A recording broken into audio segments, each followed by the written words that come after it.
The Bible is full of admonitions, reminders, commands for people to love God. For instance, Deuteronomy 30 verse 16, "For I command you today to love the Lord your God, to walk in His ways, and to keep His commands, decrees, and laws. Then you will live and increase, and the Lord your God will bless you in the land you're entering to possess." A command to love God, isang utos na ibigin ang Diyos. Joshua 23 verse 11, "So be very careful to love the Lord your God." In Matthew 22:37, across the ages, the same theme would echo. Jesus replied, "Love the Lord your God with all your heart and with all your soul and with all your mind." So kung iisa-isahin po natin na hindi tayo matatapos ngayon sa dami ng mga verses na nag-uutos, nagtuturo na ibigin ang Diyos. So loving God should be natural because we were created by God. God does good to us. Dapat natural lang na iniibig natin ang Diyos.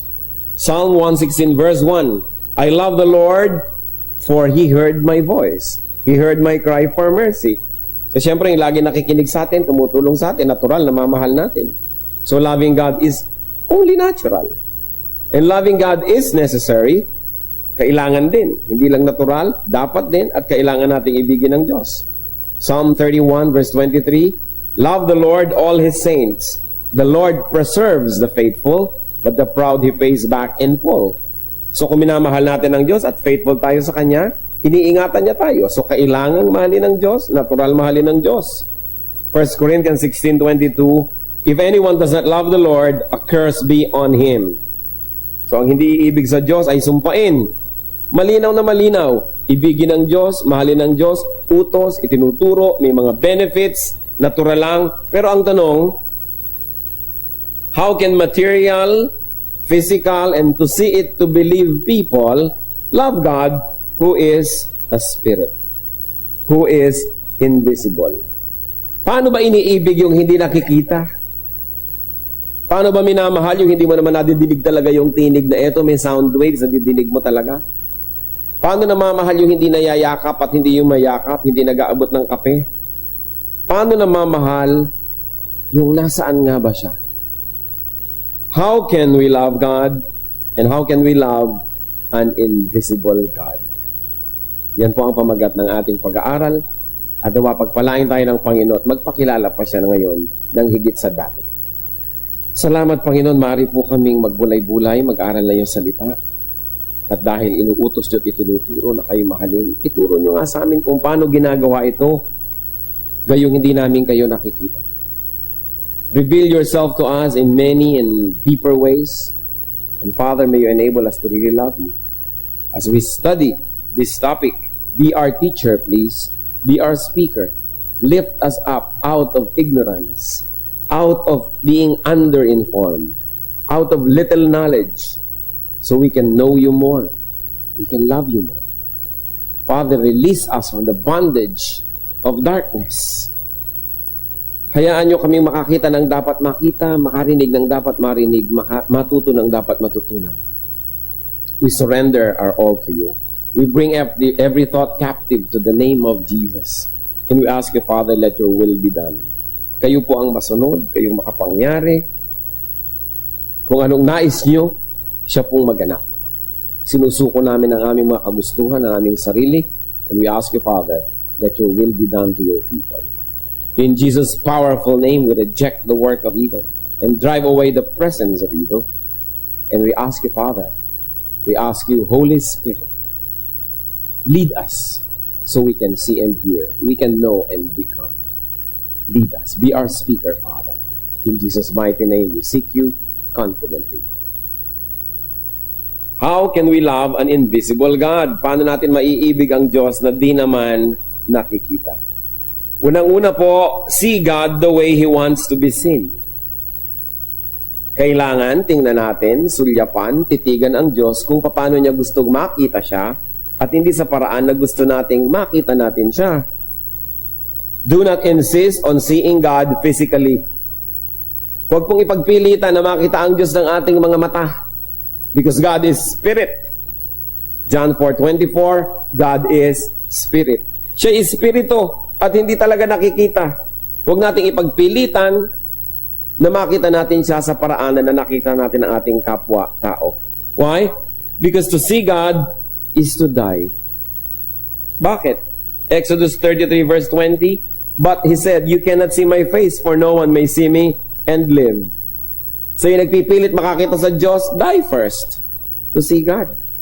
Eh ayaw nyo naman. Because God is spirit, so be a spirit yourself.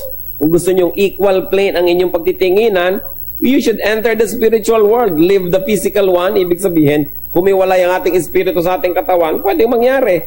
Eh dahil ayaw pa nating lahat nun, ewan ko kung gusto nyo, then we should see God spiritually. If we cannot become fully a spirit right now, so we should see God spiritually. And there are two ways once more. One is to be a spirit yourself, which means really dying to your physical life. But the other one is a more useful now. Be spiritual. You want to see God? Because God is a spirit? Be spiritual. Be spiritual more than carnal, and you will see God in a spiritual way. Paano ba natin nakikita ang Panginoon? Diba kung kayo ay you speak the same language, nagkakaintindihan. If you go to the same place, nakikita. If you like the same things, nakikita kayo. Whether you like it or not, you keep bumping into the same people when you like the same activities. So you like to be seeing God, be spiritual in our nature. And you will see God in a spiritual way. Deuteronomy 4:29. But if from there you seek the Lord your God, you will find Him if you look for Him with all your heart and with all your soul. So ang naghahanap yung puso, yung kaluluwa, hindi lang yung mata. Sapagkat ang Panginoon, kung nabubuhay tayo sa paraang espiritual, makikita natin siya. Because as I have been repeating all along, because God is a spirit. So we should see God indirectly, hindi directly. Yung diretsong nakakakita sa Diyos, sabi niya, namamatay o kailangan patay ka na. Para talaga lubos na, diretso. But we can see God indirectly because God usually reveals Himself indirectly.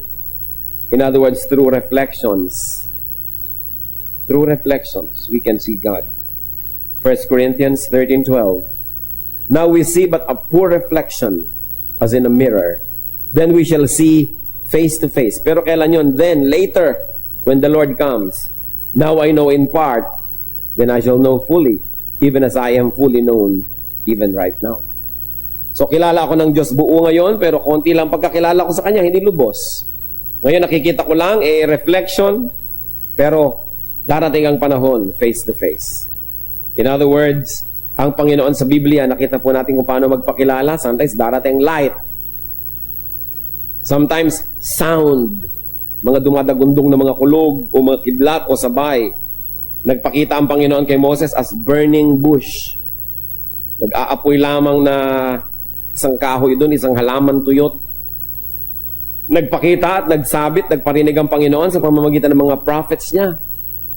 Hindi naman siya gumagawa ng personal appearance para kakausapin. Yung mga prophet na kinakausap. Pagkatapos yung prophet ang magsasalita, indirect. And even the Father revealed Himself through the Son. So sa pamamagitan ng Diyos Anak, yung Diyos Ama ay nagpakilala rin, indirect. Hebrews 1:1-2. In the past, God spoke to our forefathers through the prophets at many times and in various ways. But in these last days, He has spoken to us by His Son, whom He appointed heir of all things, and through whom He made the universe. As you see, even the creation of the world by the Father was made through the Son, hindi rin direct. Laging may mga reflection. Ganon din naman ang ating Eastern, Oriental culture, bihira yung diretso, laging may mga parinig, sabi nga nila mga palipad na hangin, mga paligoy-ligoy, may mga padri-padrino, hindi laging direct. Kasi pagka-direct, di natin kaya. Kaya kung minsan iko-correct tayo ng isang tao, hahanap pa ng padrino, sabihin mo naman sa kanya, magbago-bago. Kasi pag diretso, kung minsan na-open tayo, hindi natin kaya. Pati rin pag-ibig, may mga hindi makapagtapat, may mga tulay-tulay pa, mga taga-sabi-sabi, yung pala naunahan na siya na yung sumalakay. Kasi hindi tayo diretso. Ganon din yung culture na nakikita natin sa Bible, may mga dinadaanan. So mahalaga na tayo man nadadaanan ng blessing patungo sa iba, hindi tayo yung lagi na lang bantay sa lakay. Kung binibigyan tayo ng marami ng pagpapala ng Diyos, siguro hindi atin lahat yun ipinaabot sa iba, pinapadaan sa atin, hindi natin dapat sinosolo agad. Kaya merong mga dinadaanan. Napakahalaga yon. So, paano nagpapakilala ang Diyos? Saan ba siya dumadaan?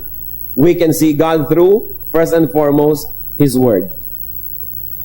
Gusto niyong makita ang Diyos? Gusto niyong mahalin ang Diyos? Di, alamin niyo muna yung pwedeng malaman, yung nakasulat, yung nababasa, yung nakatape, naririnig, yung nakabraille, nakakapa. In other words, bago tayo lumampas doon sa very basic, very fundamental, doon muna tayo maglagi. So you want to know God? Huwag muna yung kung ano-ano mga revelation at mga tinig-tinig na nadidinig. Know God first through what He has already said and what is already written in the Bible. Hindi sari-sari mga revelation ang hinahanap natin na yun malang mismong nakasulat na sa Bible, di pa natin alam. Pag hanapin mo ng Titus, akala relo. Hinahanap yung sound sa New Testament. Tapos gusto pa maraming revelation, ng mga direct revelation. Siyempre, bago muna tayong pagpakilala ang Diyos sa ganung paraan, ubusin muna natin yung nandun. Kaya ba nating ubusin yung nakasulat na? Sabi, gusto ko pong makilala ang Diyos, makita ang Diyos. Ba't ka nakatingin sa ulap? Masisilaw ka lang dyan. Papasukan ng kulisa pang iyong mata. Yumuko ka doon sa Biblia mo, tingnan mo, dahil makikilala mo at makikita mo doon ang Diyos. Because we can know God through the Word. 1 Samuel 3:21. The Lord continued to appear at Shiloh, and there He revealed Himself to Samuel through His Word. Hindi ko ano mga ulap na nagkikislapan, mga araw na nagdidribble, hindi mga bituing bigla na lamang nagsasayawan. Hindi ganun magpakilala ang Diyos. Nagpapakilala siya sa nakasulat niyang salita. Hindi ko ano mga kababalaghan, mga pangitain. Kasi kadalasan yung iba nag-hallucination na, sari-sari ang nakikita. Unahin muna what is known and what is seen and what is visible and readable. And then see God the Father through God the Son, through the Lord Jesus Christ. And of course, not His physique. Hindi na naman yung katawan. Pinagkakaguluhan na naman yung bangkaprasong tela sa Italy, yung ba talaga ang x-ray ng mukha ng Diyos. Physical na naman. Yung ba talagang mga bato sa banahaw na nakauka yung mga hakbang, yun ba talaga ang bakas ni Jesus? Ito ba talaga ang koronang tinik? No? Na isinuot ni Lord? Ito ba talagang nasa loob ng aking kwentas na relikaryo? Tunay, nakaprasong kahoy na nagmula sa krus na pinagpakuan kay Jesus. Ito nga bang nasa loob nitong aking mahiwagang bote, pinutol na buhok ng Panginoon? Ito ba ang kanyang koko, ang kanyang ingrown? Ang daming ganyan eh. Pinagkakaguluhan. Maniniwala kayo sa dami ng mesuot ng kaprasong kahoy na nagmula sa krus ni Kristo. Pag pinagdugtong-dugtong nyo, isang gubat na. At bakit mga yung gustong maniwala ay naniniwala agad, samantala ang mga Hudyo ay sinusunog ang kahoy na pinagpapakuan ng namamatay. So anong aabutan nyo? So alam na alam nyo. Meron pa nga sa Italy, isang buong bahay. Dinadayo ng karami-raming tao. Dahil sabi, doon daw sa bahay na yon ipinanganak ang Panginoon. Bakit nasa Italy? Binuhat daw ng mga anghel. Maraming naniniwala. Yung pang mga masyadong mahilig na makita ang Diyos in a physical way, sari-sari ang makikita. So we are not interested with His physique, with the physique of the Lord, but with His ideals. Not with the way He looked, but with His personality. Not with all the kitchen implements and utensils He used, but His traits. Not yung mga hakbang-hakbang at bakas-bakas niya sa mga bato-bato, but His mission. Hindi tayo interesado sa kanyang mga isinuot, sa kanyang mga inupuan, hinigaan, but His heart. In other words, you want to know the spiritual God, transcend the physical and look for what is spiritual. Kadalasan din, nagkakagulo tayo. O eto ang damit ng aking lola, eto ang isinuot niya, eto ang kanyang gintong ngipin. Pero ano ba yung mga sinabi ng lola natin? Ano ba yung ideya niya? Ano ba yung pagkatao niya? Mas mahalaga kaysa sa material culture. Kaya yung pagpapakilala, hindi lang sa nakikita, lumalampas. Minsan sabi ni Philip kay Lord, Lord, ipakilala niyo naman sa amin ang Ama. Sabi sa John 14 ng Panginoon, verse 9, Jesus answered, Don't you know me, Philip? Even as I have been among you for such a long time? Anyone who has seen me has seen the Father. How can you say, show us the Father? So gusto niya makita talaga ito, nakabukod, may bigote, matanda na, puti ang balbas. Physical na physical, cartoon na cartoon. Sige pa, paano mo masasabi, ipakilala ko sa iyong Ama, hindi pa ba ako kilala? Kung ano ko siya yun. Kung ano ipinakilala ko sa inyo, siya yun. Paano natin ipapakilala ang Diyos sa mga tao? Dapat nasasabi din natin kung ano nakikita mo sa akin. Yun ang Panginoon. Sabi mag-Bible study naman tayo, ipakilala niyo yung Diyos sa amin. O sige. Tapos ang ganda-ganda ng lesson sa Bible study, tapos yung buhay mo ang layo-layo doon sa lesson. Yung nakakalito yata. Kasi ang tunay na pagpapakilala ay sa pamamagitan ng ipapakita natin kung ano naging epekto sa atin, ang ipinapakilala natin. Gusto natin ipakilala ang Panginoon, makita sa buhay natin. Kahit malang hindi pa perfect yun at hindi pa kumpleto, nakakakita naman sila ng pag-asenso. Kamukha ka naman ng Diyos more and more. Then you become credible. So we see God through the Son.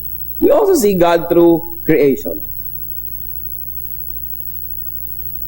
Ewan ko kung hindi kayo absent na sa mga biology classes. Titingnan nyo sa ilalim ng microscope, sa loob ng microscope, yung mga kung ano mga cells. Makikita nyo na may Diyos. Bakit ganito? Yung mga cells na gumagawa ng pagkain sa halaman, nandun sila sa ibabaw ng dahon at wala sa ilalim kasi nandun yung araw. Paano nila nalaman doon sila pupunta? Kaya nalilito sila pag dinedekorasyon nyo ng ilaw yung halaman, may ilaw sa ilalim, nalilito yung cells kung saan pupunta. Pero meron silang dapat kalagyan. Pag tumingin kayo sa kalawakan, gumamit kayo ng mga kung ano-anong telescopes, nakikita nyo may Diyos. May designer eh. Kung nakikita nyo, bakit nga ba ang buko, bakit ang nyog, ang kapal ng balat? Kasi sa taas ng puno, pag naglaglag yung bunga, kung walang kutsyon, edi nagbiyak. May kutsyon. Diba? At kung nahulog siya sa tubig, yun ang kanyang floater. Lulutang. Madadala ng alon sa kabilang pulo, dadami yung nyog. Kasi alam niya naman yung creation, utos ng Diyos, magparami kayo. Kaya pati nyog, nagpaparami, lumulutang sa tubig. O yung mga puno ng nara, yung mga bulaklak nila, merong laki-laking parang pakpa. Para pag nalaglag, dadali ng hangin sa malayo, makakapagtanim din sa malayo. Yung iba naman, ang tatalino, nagpapatuka sa ibon. Kasi ang tamis nila. Tutukain ng ibon. Alam niyo kung ano mangyayari sa ibon? Pagdating banda doon sa malalayo, sige, siyempre, what comes in must come out.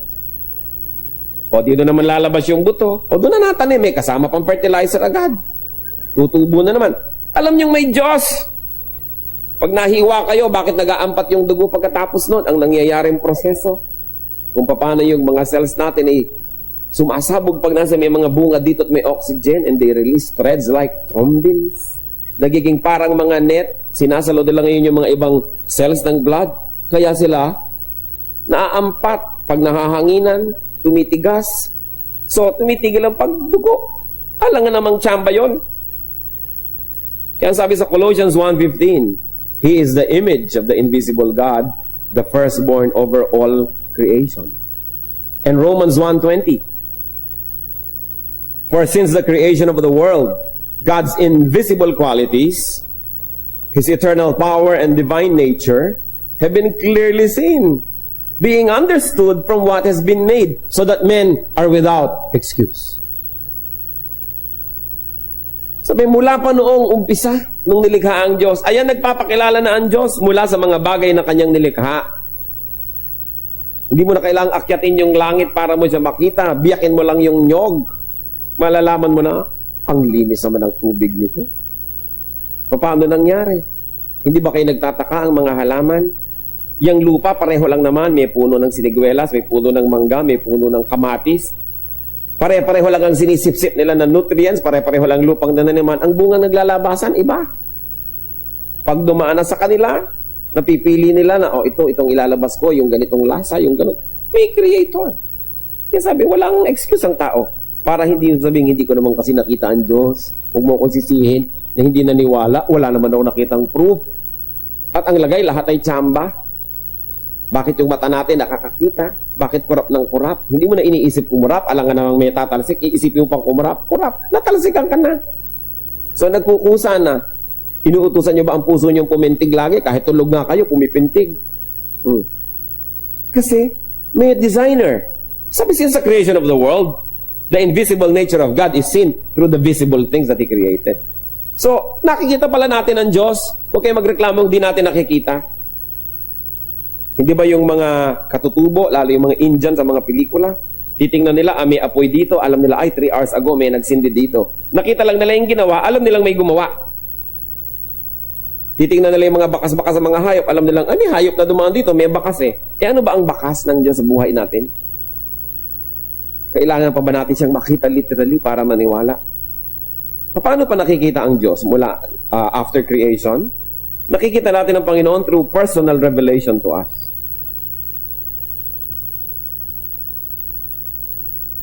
Genesis 35 verse 7. There he built an altar, and he called the place El Bethel, because it was there that God revealed himself to him when he was fleeing from his brother. So maraming paraan ng pagpapakilala ng Diyos. Meron na sa pamamagitan ng nature, meron sa pamamagitan ng kanyang salita, at merong very personal din. Nagpapakilala. Nagpaparamdam. Kumakausap sa atin. Sa paraang di natin alam kung paano. Pag sinasabi sa Bible na, and God said to Abraham, nadidinig ba niya talaga yung boses? O nai-imprint pa sa kanyang puso? Hindi sinasabi sa Bible kung paano. Pero nagpapakilala. Kaya ang mahalaga mga kapatid, kung tayo ay nananalangin, kung tayo nagme-meditate, minsan kahit pang busy day, katulad ni Moses, nag-aalaga ng mga tupa, biglang merong nagalagablab doon na kaprasong tinik na puno, hindi naman maubos-ubos. Napansin niya, lumapit siya, yung pala kakausapin siya ng Diyos. Tayo man, maraming kinakausap tayo ng Diyos sa maraming paraan. Pero binibigyan ba natin ng pansin? Katulad ni Moses, it was just an ordinary working day. He saw the burning bush. But you see, yung burning bushes naman, hindi kakaiba yan sa Israel at sa disyerto ng Sinai Peninsula. Kasi, sa init ng panahon, tuyong-tuyo talaga ang mga halaman at bigla na lamang nagsisiklab. At sandaling-sandaling siklab lang yun, palibasa tuyong-tuyo. Kaya namamatay agad. Kaya hindi ka takataka makakita ng nagsisiklab na halaman. Hindi kakaiba. Pero si Moses, dahil pinansin niya yung nagsisiklab na yon, nahalata niyang parang hindi yata siya nauubos. Dapat ilang saglit lang, ubos na dahil mabilis maputupok dahil tuyong-tuyo. Patang tagal hindi pa maubos-ubos. Lumapit siya. At nung lumapit siya, doon niya nadinig ang tinig ng Diyos. Baka naman tayo, tinatawag din ng Panginoon. Gusto rin niya magpakilala, gusto niya magbigay ng guidance. Nagkanda tupok-tupok na yung burning bush, hindi pa natin pinapansin. Nagkanda malat-malat na yung preacher. Sasabihin pa, ay buti na lang kasama ko siya. Sa'yo yan, sa'yo yan. Yung hindi natin pinapansin, mensahe pala sa atin. Baka naman napagod na yung mensahero. Naubos na ang oras, hindi pa natin pinapansin. Because God is the same yesterday, today, and tomorrow. And if God was revealing Himself through people of the Old Testament, what will stop Him from revealing Himself to us now? Ngayon, paano natin malalaman na ang revelation ay hindi naman galing sa Diyos? Akala lang pala natin. Yung unang-una po nating binanggit, dapat alam natin ang salita ng Diyos. Yung written Word of God. So that we can protect ourselves from messages that are contradictory to the written Word. Because the Spirit of God, who caused the writing of the Bible and its preservation, will not contradict what was written and preserved with a message that's given to you now. Yung mga iba sabihin, kinausap ako ng Diyos, hindi na daw dapat basahin ng Biblia. Ano? Sinasabi nga ng Biblia na dapat siyang binabasa lagi. Ibig mo sabihin, yung Espiritu ng Diyos, kinukontra yung sarili niya. So, huwad ang iyong revelation. Kaya po mahalaga, bago tayo tumanggap ng personal revelation, and I believe na hanggang ngayon meron nun, ginaguide tayo ng Diyos in a spiritual way, in very practical ways, na hindi written in the Bible. Mag-aasawa ka, ang choices mo, si A, B, C. Alam nga namang humanap ka ng verse para ituro niyang A, O, B, O, C. Wala. Kailangan natin ng guidance ng Diyos. Magne-negosyo ka, ano ba? Magtatayo ba ako ng tindahan ng gulong? O magtatayo ba ako ng vulcanizing na panggawa ng gulong? O ano bang gagawin kong negosyo? Wala yun sa Bible. Pero interesado na ng Diyos sa detail ng buhay natin na yon. Meron siyang perfect will for all of us. So, kailangan na yung revelation. Ano bang gagawin ko sa kapatid ko na to na kumukupit sa akin? Papabayaan ko? Hihiyain ko? O nakalagay siyempre sa verse sa Bible ko anong gagawin natin. So, hindi mo na kailangan halimbawa ng extra revelation. Nagdadalawang loob ka, ano bang gagawin ko dito sa asawang to? Hihiwalayan ko kaya to? Alam mo, sabi sa Bible na ang mag-asawa ay mag-asawa habang buhay. So bakit mo pa iniisip yan? Anong revelation ang inaantay mo? Yung sulsulang ka ng revelation na gawin mo yung gusto mo? Na contradictory sa nakasulat? Kaya meron po mga tao masyadong mahilig sa revelation. Alam daan nyo? Kasi gusto nilang takasan yung written word of God. Humahanap sila ng ibang maisasangkalan para gawin yung gusto nila. Kaya kailangan tayo may naniniwala sa present day revelation. Unang-una, it must be referred to the Word of God, because the revealed will to you will not contradict the written word that has been revealed to everybody else since the start. Kaya na-check po natin, kaya mahalaga is to know God through His word. And then, there is also such a thing as personal revelation. So, nagpapakilala ang Panginoon. Tayo po na nabubuhay sa pagsunod sa Panginoon, nakikita natin yan, kinakausap tayo. At sa pagsunod natin, napapatunayan natin yun nga ang kalooban ng Diyos. Pero tiyakin po natin, bago tayo susunod sa anumang iniisip natin na revelation, ire-refer muna sa written word of God. And that is the standard by which we measure the authenticity of whatever revelation we receive. How else can we see God? Believe it or not, but you can see God through yourself. Nilikha tayo sa wangis ng Diyos. Nakikita din natin ng Diyos sa pamamagitan natin. Nananalamin tayo, hindi physically but spiritually, and we see God. Nakikita rin natin yung kabutihan niya, yung kanyang pag-ibig, yung kanyang kabaitan. Minsan nakikita rin natin yung kanyang pagdidisiplina. Nakikita natin yung kagustuhan nating maging tama at itama ang nasa paligid. Nakikita natin yun because God also reflects His image on us. 2 Corinthians 3:18. And we who with unveiled faces all reflect the Lord's glory are being transformed into His likeness with ever-increasing glory, which comes from the Lord, who is the Spirit. So you want to see God? Look at yourself. Look at other people also, especially those who are growing in the Lord. You will see parts of God.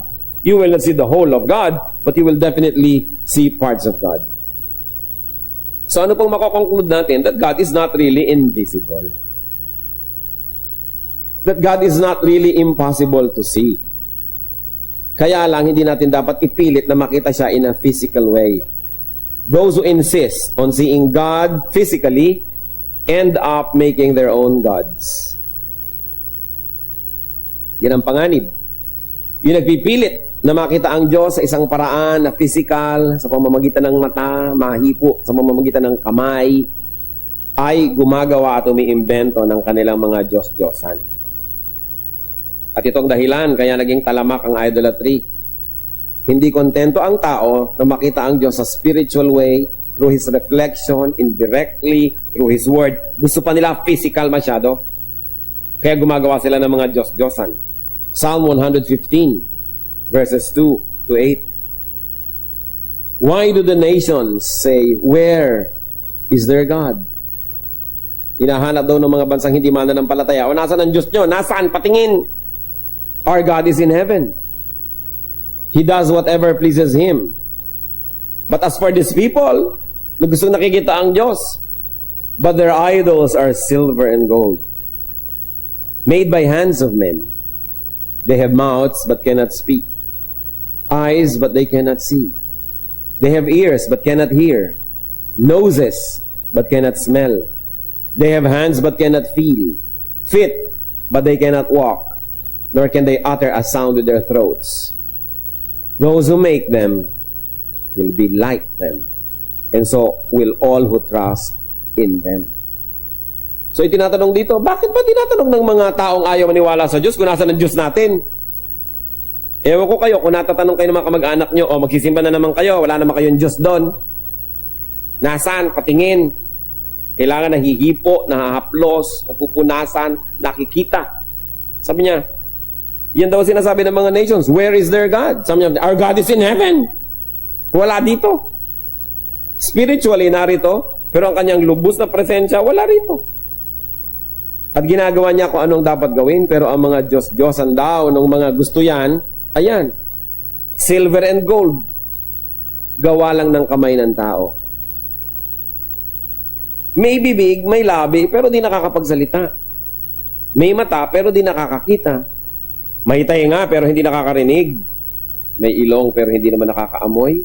May kamay, pero wala namang magawa at walang maramdaman. May paa, hindi makalakad, kaya nga pag ipinaparada, binubuhat, di ba? Kung naglalakad ba naman mag-isa, baka maniwala pa ako.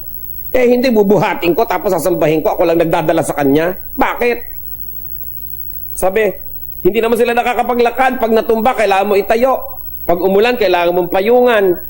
So, bakit ako hihingi sa kanya ng proteksyon? Sarili nga niya, hindi niya ma-protect.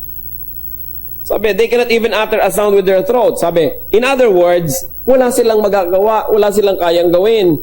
At itong malungkot, those who make them will be like them. In other words, yung gumagawa niyan, yung nananampalataya dyan, ganyan din, wala ding magagawa. Tulad din nung kanilang pinananampalatayanan. So the nations ask, where is your God? Ang kailangan, visible. What is wrong with gods that can be seen? Konting isip mga kapatid. Anong problema kung may Diyos na nakikita? Anong problema dito sa mga pinag-uusapan ng mga Diyos-Diyosan? They cannot see. And you know why? They cannot see you. Because they cannot see. They cannot speak, they cannot hear, they cannot smell, they cannot feel, they cannot walk. In other words, they are helpless. So those who make them will also be like them. Ano po ang malaking problema kung nakikita ang Diyos? Because a God that man can see, a God that man can perceive, a God that man can contain in his eyes, is less than man, is inferior to man. Pag kaya niyong pagkasyahin sa inyong mata, hindi yun mas mataas kaysa sa inyo. Kaya pag titingnan natin ang kalangitan, kasya niyo bang pagkasyahin lahat? Hindi, dahil sa likod natin, sa kabila ng likod ng planeta, may hindi ka nakikita eh. Kaya walang hanggan. Kung nakikita mo yung buong Diyos, pag napagkasya niyo sa mata niyo, maliit. Kasi kasya sa mata niyo eh. Kaya yung hindi nakikita, mas mataas kaysa sa'yo. Kasi kung kaya mo siyang makita, baka hindi kanya kita. Kasi ikaw ang may kaya, merong power above the person or above that which you call God. What matters is not to see God, but to be seen by God. Anong gusto nyo? Nakikita nyo ang Diyos o nakikita kayo ng Diyos? Wala kayong gusto. Gusto nyo siyempre nakikita. Amen ba yun? Kung nakikita kayo ng Diyos, dapat hindi nyo siya nakikita. Kasi mas malaki siya kaysa sa inyo. Kung kita nyo siya buong buo, nagkasya sa loob ng inyong mata, hindi siya ganun kalaki. Kaya, mabuti yung hindi natin nakikita. It is one assurance na mas dakila kaysa sa atin. Mas malaki kaysa sa atin, kaya tayo nakikita niya, siya hindi natin makitang lubos, kapra-kapraso lang sa kalakihan. Kaya pagkita mo buong buo, eto mula ulo, eto paa, eto 2 feet pa nga ang sukat, paano nagiging Diyos? Ang liit. Kahit pa nga kasi laki ng planeta yan, kasi laki ng buwan, pag malayo ka, kita mo na rin buo. O di ba yung araw, ang laki-laki, pero kita mo rin buo. Lumayo ka lang. Ang Diyos, kahit sa kamag ko tayo, hindi mo makita ng buo, sobrang laki. Yun ang maganda. Hindi yung kayang-kayang i-contain ng ating senses. Jeremiah 23:24. Can anyone hide in secret places so that I cannot see him? Declares the Lord. Do not I fill heaven and earth? Declares the Lord. Ganun siya kalaki. Kaya malaking insulto sa Diyos na gumawa ng physical image na representation niya. Dahil pinaliit mo ang kanyang halaga. Napaliit mo na-reduce mo siya, kaya dapat wala. Sabi, God who made heaven and earth and everything in it does not live in shrines made by man, nor is he served by anything as though he needed anything, because he himself gives to men breath and life and everything. So hindi siya pwedeng i-reduce na parang litrato. Ang laki i-reduce mo para kasya sa wallet ko. We cannot reduce God. Heaven and earth cannot contain His glory.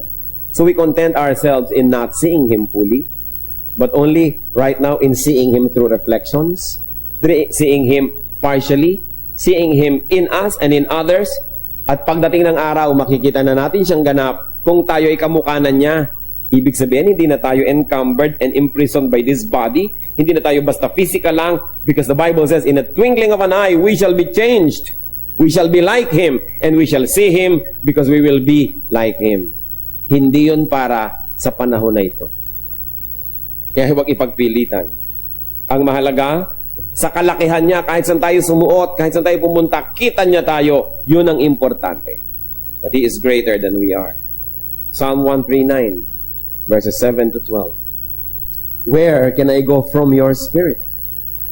Where can I flee from your presence? If I go up to the heavens, you are there. If I make my bed in the depths, you are there. If I rise on the wings of the dawn, if I settle on the far side of the sea, even there, your hand will guide me. Your right hand will hold me fast. If I say, surely, the darkness will hide me, and the light become night around me, even the darkness will not be dark to you. The night will shine like the day, for darkness is as light to you. Sabi, paano ko magtatago sa Diyos? Paano ko pagtataguan? Paano ko iiwasan? Kahit maakyat ko ang langit, yun naman ay kung kaya ko. Siyempre, nandun kayo. Ngayon, sumisid ako sa pusod ng dagat, kalalim-laliman sa Philippine Deep, o sa Marianas Trench, andun pa rin kayo. Kung makakasaya ko sa pakpak ng bukang liwayway at salubungin ko ang araw, pagdating ko doon, naroon pa rin kayo. Kahit tumawid ako ng dagat at magpunta sa pinakamalayong ibayo, naroon pa rin kayo. Kaya kahit saan ako magpunta, natutulungan niyo ako. Your hand will guide me. Ngayon, kung ako na may gumagawa ng mga kamalian, nagtatago pa sa dilim, sabihin ako, baliwala. Kasi ang dilim ay liwanag din sa inyo. Walang kayang itago sa Diyos. We cannot see God, but He sees us. Is that not wonderful? Walang pwedeng ilihim. Kung gayon, wala rin tayong suliraning di niya alam. Wala tayong mga iniisip na mali na di niya alam. Wala tayong mga pandarayang di niya alam. Wala rin tayong mga pangamba, takot at pangangailangang di niya alam. Napakabuti na lang at di natin siya kita at kita niya tayo. Hindi tayo ang tagapag-protect niya. Siya ang protector natin. Hindi kung gumagawa ka ng mga Diyos-Diyosan, nananakawan ng mga alahas, nananakawan ng mga baro, ikaw ngayon nagbantay ng bantay, imbes siya nagbabantay sa'yo. Nababaligtad. Pag nagkakasunog, siya yung buhat-buhat mong inililigtas mula sa sunog, ba't di kanya buhatin? Diyos pala siya. Baligtad. Kaya ayaw ng Panginoon ng ganun nagtitiwala ka sa iba, hindi sa Kanya. At nakakaroon ng kainsultuhan. Sabihin na, eto, ang kawangis ng Diyos, eto ang representation ng Diyos, wala na maaaring maging representation ng Diyos. Walang pwede among creation, especially those who are only made by man, that can approximate the glory of God. And God is jealous and He doesn't share His glory with anybody or with anything. Kaya dapat kinikita natin yan. Hindi na lang dapat nakikita ang Diyos. Ayaw niyang pakita, pinipilit pa natin. Nagpapakilala naman sa maraming paraan. A God whom man cannot perceive. A God that man cannot see. A God that man cannot contain in His eyes is above man. Therefore, that God is God. Hindi kayang mapagkasya sa isang lugar. Hindi kayang magkaroon ng representation. And those who do not see and believe, those who believe, and those who love, despite not seeing, are blessed. Yung umiibig sa Diyos, kumikilala, sumusunod, kahit hindi nakikita ang Diyos, yun daw ang pinagpala. John 20, verse 29. Then Jesus told him, because you have seen me, you have believed. Blessed are those who have not seen and yet have believed. Kung minsan maririnig mo sa mga Kristyano, mabuti pa sila Peter, no? Mabuti pa sila James, nakita nila ang Panginoon, pinagpala naman sila. Pero sabi ni Lord, kayo nakakita sa akin at naniwala, natural lang, nakita niyo ako Anong katakataka doon? Pero yung hindi nakakita at naniwala, yun ang lubos na pinagpapala. Sapagkat yun ang mas mataas na uri ng pananampalataya. 1 Peter 1:8. Though you have not seen Him, you love Him. And even though you do not see Him now, you believe in Him and are filled with an inexpressible and glorious joy. Yun daw po ang malalim na pagkakilala, yung hindi mo nakikita, yung naniniwala. What is important, brothers and sisters, is not to see God, but to be seen by God. So, love God the way He wants to be loved. Remember, ang pinag-uusapan po natin, how can we love an invisible God? Point number 1 natin is, see God the way He wants to be seen. At lahat ng diniscuss natin, may kinalaman doon. Pangalawa, love God the way He wants to be loved. Not the way we want. Treat God the way He wants to be treated, not the way we want to treat Him. John 4:24, God is Spirit, and His worshipers must worship in spirit and in truth. In other words, we want to love God, we love Him in spirit. How do you love God in spirit? First of all, fellowship with God in spirit, in the spirit. In other words, be spiritual. We can fellowship with God by being spiritual. How is that done? By being like Him in character. Pag yung character natin magkamukha, may genuine fellowship. Tulad ng mga dating mga anak, sons and daughters, hindi maintindihan ng magulang nila. Nung naging magulang na sila, yun, naintindihan na nila yung magulang nila. Mas nagkaroon ng connection, nagkaroon ng fellowship.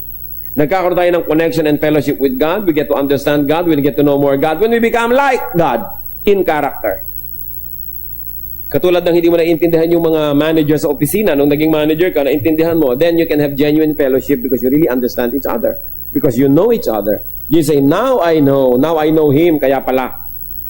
So paano natin makikilala ang Diyos? By being like God in our character. Pagka nagpapatawad na tayo ng mga mahirap patawarin, pag nagbibigay na tayo sa mga hindi karapat-dapat bigyan, pag nagmamahal tayo sa mga hindi kamahal-mahal, nalalaman natin, ganun pala ang nadarama. Ganun palang gawin ito. Ganito pala si Lord nung ipinapako, nananalangin na patawarin ng Ama sa Langit yung nagpapako sa Kanya. Paano natin malalaman kung hindi tayo magpapatawad sa mga nagpapako din sa atin? You want to know God? Pass the way He passed through. Then you will understand. 1 John 3:2. Dear friends, now we are children of God, and what we will be has not yet been made known. But we know that when He appears, we shall be like Him, for we shall see Him as He is. When we transcend the body, we will be like Him, but not yet. Hindi pa nangyayari yun. But it can happen in an advanced way by being like God in our character. Ephesians 4:22-24. You were taught, with your regard to your former way of life, to put off your old self, which is being corrupted by its deceitful desires, to be made new in the attitude of your minds, and to put on the new self, created to be like God in true righteousness and holiness. Totoo, kung ano tayo, as is where is, minahal tayo, tinanggap ng Diyos. Pero hindi ibig sabihin, hanggang mamatay na lang tayo, as is where is pa rin. Kung minsan, merong isang babaeng hindi marunong magluto. Sasabihin sa kanyang asawa, bakit? Tinanggap ko naman ako nung araw, hindi ako marunong magluto Nung nililigawan mo ako, alam mo naman puro fast food ang kinakain natin. O bakit ngayon 20 years na tayong kasal, hinahanapan mo ako makapagluto? O iba naman yung tinanggap kayo kung ano yung kalagayan nyo bago kayo ikinasal. Pero hindi naman ibig sabihin, lisensya nyo na yun na huwag nang umasenso habang buhay. Sasabihin nila lalaki, alam mo naman na bangag-bangag ako nung nililigawan kita, nagustuhan mo ako. Tapos ngayon, hahanapin mong magbago ako, mag-ayos. Syempre, may anak na tayo, meron tayong mga babayarin na bills, ibinalik na naman ng PPA, no? Sa kuryente. PPA nga ba yun? Mahal na naman, tapos pabangag-bangag ka pa dyan. Hindi ko mo tinanggap kita nung araw na ikinasal tayong ganon, ibig sabihin, lisensya mo na yun, na ganon ka na lang habang panahon, dapat man umasenso ka. Tinanggap ka na nga ng ganon, di dapat umasenso ka naman bilang pag-appreciate na tinanggap kang ganon. Marami pong ganyan mga tao sabihin, bakit ganito na ako noon Oo nga, pero ibig sabihin, 20 years, 15 years, 5 years, dumadaan, ganon ka pa rin, di ka man lang aasenso. Ano ba sabi sa Bible? That God changes us from glory to glory, hindi yung the same. Kailangan umaasenso. Sasabihin pa niya, tatlo na nga ang anak ko nung sa pagkadalaga nung ako iniligawan mo ano naman magkaanak uli akong 4 ngayong asawa na kita, kung kani-kanino. Tama ba yon? Tinanggap ka na nga na gano'n o kalimutan na ang nakaraan. Ibig sabihin naman, ayos-ayos na tayo. Alangan namang dumami na naman yung anak mo kung saan-saan gilid-gilid. Dahil lang tinanggap ka nun. Dapat umaasenso tayo, nag-iiba. We become better and better. So sabi, you were taught in your former way of life to put off your old self. Kailangan magbago. Put on the new self. And by that way, we will know God more and more. Habang nagiging deeper ang ating kabanalan, doon natin nakikilala ang Diyos kasi siya'y banal. Paano mo ba nakikilala yung banal? Di magpakabanal ka rin. Matthew 5:48. How can we love God? By being spiritual, by being like Him in character. Matthew 5:48, be perfect therefore, as your heavenly Father is perfect. So we are to be like God. How do we know God more? By doing His deeds. John 14:12. I tell you the truth, anyone who has faith in me will do what I have been doing. He will do even greater things than this, because I am going to the Father. And as we work side by side with God, then we will know God. Napakaraming paraan para makilala at mamahal ang Diyos. How else do we love God? Love God in truth. Kanina sinabi natin, love God in spirit. Ibig sabihin sa ating character. Now naman, you love God in truth, in practice, in deeds concerning our daily life. We are to be like God in character, we will know Him more. We are to be like God in deeds. And when we do what He does, especially deeds concerning His church, then we will know Him better. Matthew 25:45, He will reply, I tell you the truth, whatever you did not do for one of the least of this, you did not do for me. So ano pa palang ginagawa ng Panginoon? Hinahanap niya sa atin na gawin yung mga ginagawa niya sa tao, sa church, yung mga ginawa ng Panginoon dapat din natin gawin. Yung ginawa niya sa kanyang creation, what He did to His creation, inaruga, minanage, dapat ganun din ang gawin natin. And then we take care of nature, and we take care of the environment, we get to know God more, who is the creator of such environment. And when we do His will, we will know Him more. Seeing God spiritually results in strength and courage. Anong nagiging bunga pag lalo natin siya nakikilala? By being like Him in character and in deeds, that's how we see Him spiritually. That's how we know Him spiritually. Nagiging tayong malakas. At nagkakaroon tayo ng lakas ng loob, paninindigan. Hebrews 11:27, by faith, referring to Moses, he left Egypt, not fearing the king's anger. He persevered because he sought Him who is invisible. Bakit daw tinalikuran ni Moses ang rangya ng Egyptian court? Bakit sumunod siya sa kautusan ng Diyos? Dahil nakita niya yung invisible God.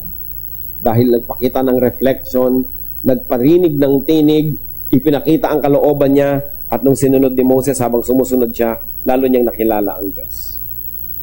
Not physically seeing God is not a disadvantage. The unseen God is great. The unseen is greater. What you see is less than you. Those that you cannot completely see are greater than you. Hebrews 11:3, by faith, we understand that the universe was formed at God's command, so that what is seen was not made out of what was visible. Ang lalim naman ng verse. Lahat daw ng nakikita natin ngayon, ginawa ng Diyos not from visible, but from the invisible. In other words, dati invisible yan. Dati dapat itong coaster na to invisible. Itong mic na to invisible. Ako dapat invisible. Kayo invisible. Pero mula sa invisible, ang kapangyarihan ng Diyos turned it into visible. Kaya nga nalikha yung earth, nalikha yung hangin, nalikha yung sun, nalikha yung lahat from nothing. From another form. In other words, the present form of anything has an equivalent in another consciousness, in another level of understanding, in another degree of spirituality. Kaya napakahalaga na maintindihan natin yun, na dalawa yan, hindi lang yung nakikita, may katumbas yan. Parang yung pera na hawak nyo, may katumbas na gold yun sa central bank. Pag walang katumbas, fake ang pera. So lahat ng nakikita rin natin sa physical world, may katumbas sa spiritual world. Katulad ng limbawa, nakita nyo yung asawa nyo na kasi mangot. Anong katumbas doon sa spiritual world? Siguro galit sa inyo, siguro naiinis, siguro nagsiselos. Kaya merong spiritual reason kaya naging ganda ng itsura ng mukha niya. Meron naman nakangiti. Ang pagkakangiti, hindi mo talaga mapigil. Mo in love ka, no? Di ba madaling makita yung ngiti ng in love? O ano yun? May spiritual reality, meron siyang love, lumalabas sa physical world. Yung physical, nagpapakilala lang doon yung spiritual. Kaya kung gusto nyong tunay na magwagi, hindi physical to physical ang labanan, spiritual. Kaya sabi sa Bible, our battle is not against flesh and blood, but against powers in the air, against principalities. So kung gusto natin magtagumpay, halimbawa, gusto nyo mawala ang aswang sa buhay nyo, hindi kayo magpapakita ng kaprasong krus na kahoy kasi physical lang yun. Anong kaya nun sa spiritual aswang, halimbawa, mangat meron nun? Kailangan prayer.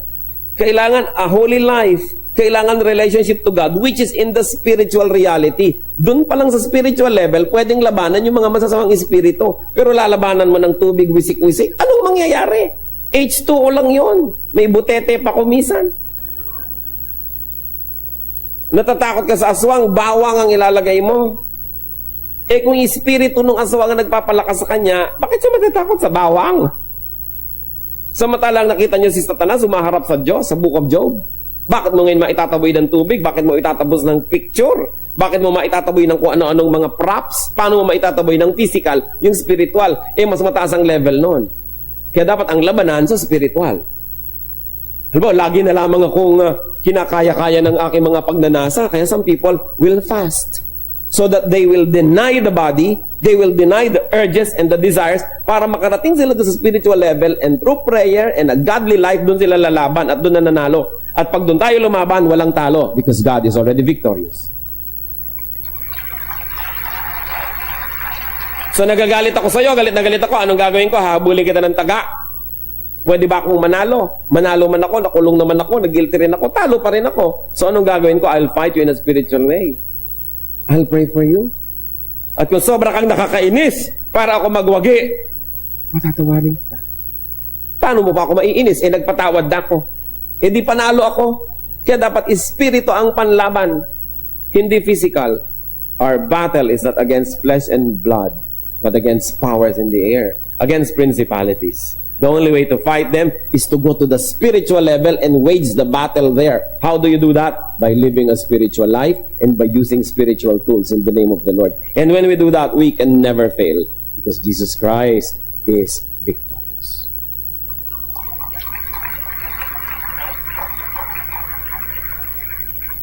Sana nagkakaintindihan tayo. Na ang pinapalakpakan nyo lang, hindi dahil tumataas yung bosa, parang palakpak na. Palakpak ka na ngayon. Diba? Yung talagang uunawaan nating lubos kung bakit. Kasi, napakalalim ng pinag-uusapan natin. So, hindi pwede na gusto nyong palayasin yung masasamang espiritu, maglalagay kayo ng mga kung ano-ano mga rebulto dyan. Kakoy, chok. Paano iiwasan ng espiritu? Lampas doon ang kapangyarihan nila. Kaya ang panglaban natin, espiritu ng Diyos. Paano natin nakikilala ang Diyos? Hindi rin sa pamamagitan ng mga physical na yan. Lilipat tayo doon sa spiritual level. How do you do that? By being clean, by being godly, by being spiritual, by being honest. Then lumalampas tayo. Hebrews 11:3. By faith, we understand that the universe was formed at God's command, so that what is seen was not made out of what was visible. Nire-review lang natin. Yung nakikita natin, merong equivalent sa kabilang daigdig yan. So eto halimbawa, itong pamangkin mo, ang sama ng ugali, hindi makukuha lang yan sa palo, kahit ikadena mo yan. Hindi makukuha lang yan sa psychology. Kailangan labanan mo yung espiritu na nagpapagawa sa kanya noon. Pupunta ka sa spiritual world, doon mo siya igagapos. Tapos, pag natalo na siya doon, susunod na yung katawan, matatalo din. Lagi, it is won or lost in the spiritual world. Kaya halimbawa, may tumutukso-tukso sa inyo. Sa isip nyo, natalo na kayo. Sinabi mo, sige, talagang bibigay na ako. Nag-iintay lang yung katawan nyo ng time, ng chance para sumunod. Susunod yung katawan nyo sa pagkatalo dahil yung espiritu nyo nagpatalo na. Pero pag yung espiritu natin panalo, yung katawan susunod. Kaya anong sabi ni Paul? I beat my body to make it my slave so that it will not become my master. Hindi ako susunod sa katawan ko. Pasusunurin ko yung katawan ko sa espiritu. And that's how you know God in the spirit. You become very, very victorious in the spiritual world. Kasunod yung katawan. Kaya ako minsan may tatawag sa akin, Pastor, meron akong kilala, drug addict, kailangan maayos. Ang una kong tanong, gusto ba nung may katawan magayos? Ayaw kinakadena pa nga namin. Wala akong magagawa. Kasi kahit anong gawin natin dyan, pag nakahulagpos, gagawin niya uli. Sayang lang lahat ng pagod natin. Ngayon, kung siya mismo willing, gusto kong bumait pero di ko magawa, halika, magtulungan tayo. Pero yung ayoko bumayat, ayoko. Wala tayong magagawa doon. Kasi sa spirito pa lang, nagpapatalo na siya. Paano gagawin mo sa katawan? Kahit anong gawin mo doon, matatalo pa rin. The battle is fought in the spiritual level. Kung lubos nating uunawain yun, dadali ang pagtatagumpay. Kasi doon sa level na yon, matagumpay ang Diyos. Sa physical level, hanggang ngayon nagtatagumpay pa si Satan kasi hindi pa siya nakagapos. Kaya pag lagi kang physical at lagi mong kinakatang let's get physical, marami kang talo. Sana mag-physical ka lang sa exercise, okay yan. No? Pero kung puro physical, lahat ng tawag ng laman, lahat ng gusto ng desires, susundin mo, ano mangyayari sa'yo? Sunod-sunuran ka. Kaya pa yung mga sunod-sunod sa katawan nila, yung sunod-sunuran, para mga hibang. I'll walk a mile for a camel. Can you imagine? Maglalakad isang milya para lang kayo makapanigarilyo? Natutuwa pa't ipinagmamalaki? Alipin ka nun. Hindi ka makatulog ng ganon, hindi ka mabuhay na walang patis. Yan sabi ni Paul, I will beat my body and make it my slave. So maganda po yung fasting. Bakit? Pinapatunayan nyo sa sarili nyo that you can get by with very little.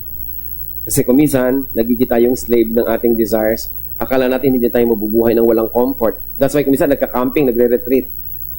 Para mahirap-hirapan ng iyong katawan, makakain ka ng hindi mo laging gusto, para you declare freedom and independence from your habits. Pero kung magka-camp, dala mo rin ang lahat. Bakit pa? Practice nga yun eh. Para sabihin yung, kaya kong mabuhay ng ang unan ko bag ng semento. Pwede naman ako na ilang araw na ganito lang kinakain. Then, hindi tayo nagiging slave ng ating mga desires. Napapatunayan natin every now and then, periodically, ang Diyos pa rin at ako ang amo ng katawan ko, hindi siya ang amo. Kasi yung mga tao na ang amo nila ay ang katawan, hindi sila malaya. Sila ay alipin. Kaya tayo nagiging alipin ng mga bisyo, ng mga habits. So, God is invisible. Buti na lang. Ibig sabihin, He is great. He is greater than we are. He is greater than our problems. Huwag natin ipagpilit ang makita siya in a visible way. The invisible is much bigger, much greater, and much more glorious. Tandaan natin, ang kayang makita, yun lang, mas maliit. So kung kitang-kita mo, maliit yan. Do not insist on seeing God. Do not insist and do not be discouraged and confused by God's invisibility. Because we can love without seeing. Pwede yun. Do not be like the pagans who adore visible gods. Mga kapatid, makinig kayo. Kung kayo ay tumalikod na sa mga Diyos-Diyosan, tapos pag nakakarinig kayo ng tugtog na mimiss nyo at gusto nyo sumunod, mag-ingat. Huwag nang mamiss pa. Kung ano mo, namimiss ko yan. No? Namimiss ko yung ganito, mga usok-usok, mga tunog-tunog, mga ganyan-ganyan. Huwag nyo na i-miss. Malaya na nga kayo, mamimiss-miss pa kayo. Wala pa ako nakita na nakulong sa city jail, pagkatapos na-miss niya, bumalik kusa. Yung susunod-sunod ka sa mga ganito, actually, imprisonment yan. Pag malaya na tayo, sige na, let's fight the habit. Kung minsan, parang hinihila-hila ka dahil force of habit, declare yourself independent. Mahal tayo ng Diyos. Gusto niya tayo malaya. At tandaan, kung hindi natin ginagawang Diyos-Diyosan, yung mga Diyos-Diyosan, huwag din natin gawing Diyos-Diyosan ang ating katawan. Hindi naman ibig sabihin, papabayaan nyo na yung katawan nyo. Mahalin dahil temple of the Holy Spirit. Pero huwag laging sundin kasi ipapahamak tayo niyan. Dapat controlled natin yung katawan na yan. Sabi ni Paul, I beat my body to make it my slave. So let us love God, what? In a spiritual way. First, by being like Him in character. And second, by being like Him in our deeds, in our activities, then we will know Him. And we will develop this love affair with our Lord. Dear God, salamat, nagpapakilala po kayo sa amin.